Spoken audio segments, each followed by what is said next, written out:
કીધું છે સરકારે કે તમારી માંગ પૂરી કરવા તૈયાર છીએ અમે, તો પછી હું ખેડૂત સાથે ઉપર છે, મારે અહીંયા બેવું પડશે, પછી તરત ખેડૂત હારે જ બેવું પડશે.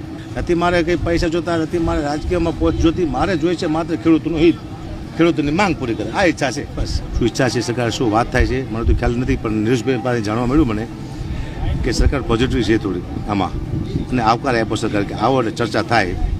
પણ ખેડૂતોને એવું કહેવું છે કે જે આપણે 5 જણા ભેગા થઈને બધાય ખેડૂત સાંભળે એમ તમે આગુમાં બોલો, એટલે હું ખેડૂત સાંભળે એમ બોલું છું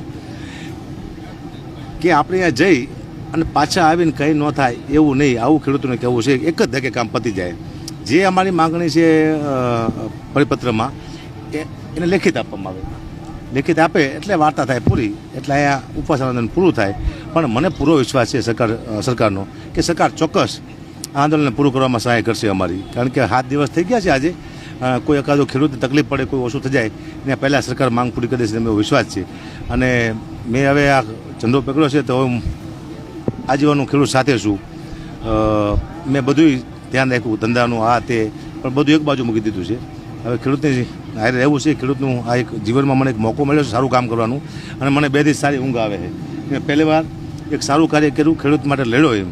અને અહીંયા કોઈ રાજકીય નેતા નથી, એટલે મને બહુ મજા આવે છે. માત્ર ખેડૂતો જ છે. રાજકીય નેતા એટલે હું તો હાલતો થયો ઊભો થઈને આવ્યા, કારણ કે આ અમુક એવા માણસો આવે છે જે ખેડૂતની દિશા ભટકાવી દે છે. સરકારને કંઈક કહે છે, ખેડૂતને કંઈક કહે છે, અને બેનું સમતોલ થવા નથી દેતા, ખેડૂતનું અને સરકારનું, એવું થાય છે. એટલે એવું ન થાય એટલે માત્ર ને માત્ર ખેડૂતો જ્યારે 5 જણા કમિટી નક્કી કરશે જવાની, આજ જઈ અથવા કાલે જઈ, ત્યારે હું સાથે રહીશ. હું ખેડૂત વાત કરશે, હું સાંભળીશ, અને યોગ્ય માંગ હશે અને હું બોલીશ તો ખેડૂતના ફેરવાન જ બોલીશ. પણ સરકાર પોઝિટિવ છે એવું મને લાગી રહ્યું છે. અને સરકાર જો આ કાર્ય કરી નાખે, જે માંગ છે પૂરી કરી નાખે, તો હું સરકારનો બહુ આભાર માનીશ. અને સરકારની ફરજમાં આવે છે ખેડૂતો રોતો હોય તો એને આહુડા લોવા, અને એવું લાગે છે ખેડૂત સરકાર આહુડા લોવા માટે તૈયાર છે એવું મને લાગી રહ્યું છે. કારણ કે સરકારને આવકાર છે કે આપ આવોનો મતલબ કંઈક સારી વસ્તુ થવાની છે, એટલે કે સરકાર આવકાર ન આપે.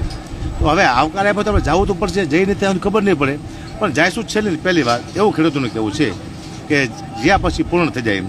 એટલે સરકારે આવકાર આપ્યો છે તો ધન્યવાદ માનું છું. અને અમારી જે માંગ છે ખેડૂતોની એ પૂરી થાય, કારણ કે 7 દિવસથી નીરજભાઈ, આ બે નીરજભાઈ, અમૃતા સાહેબ, આ બધાય ઘણા સાધુ હોત છે, આ બધાય જ્યારે ઉપવાસ સાથે બેઠા છે, એમાં કોઈને કંઈ તકલીફ ન પડે. ડૉક્ટરી પણ રોજ થાય છે, પણ ધીમે ધીમે અશક્તિ તો આવવાની જ છે બધામાં. હાવ અશક્તિ ન આવી જાય એ પહેલાં કંઈક શક્તિ સરકાર આપે આંદોલન પૂર્ણ કરવાની અને માંગુ પૂરી કરે એવી સરકારને વિનંતી. ખેડૂત પોથીને લાઈક, શેર અને સબસ્ક્રાઇબ કરો.